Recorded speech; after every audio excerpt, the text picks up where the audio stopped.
атамды мақтан етемін. Менің атам Әбдіхан Жаппаров 1920 жылы Қызылорда қаласы Жүзкөл ауылында дүниеге келген. 1941 жылы Ұлы Отан соғысына алғашқылардың бірі болып, отан қорғауға аттанған. Атам өзінің жас өмірін соғыста өткізген. Украинаны азат ету жолында 3 майданға да қатысқан. Соғыста алғашқы кезде барлаушы, зенитші, кейін взвод командирі болған.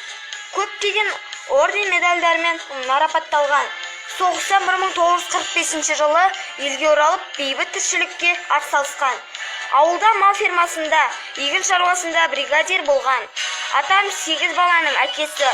Бұл күнде атамнан таралған ұрпақтары үлкен шаңырақтар. Атам 35 немере, 27 шөбере сүйген. 2014 жылы 95 жасында өмірден өтті. Мен атам Әбдіхан Жаппаровтың немересі Нұрай Әбдіхан 138 мектептің 5-ші сынып оқушысымын. Атамнан алған тәрбиемен барлығымыз тату-тәтті, ынтымақта, бірлікте келеміз. Атамның айтқан әрбір сөзі бізге өсиет. Мен батырдың ұрпағы болғанымды мақтан етемін. Атамның бейнесі мәңгі ұмытпай есімде сақтаймын.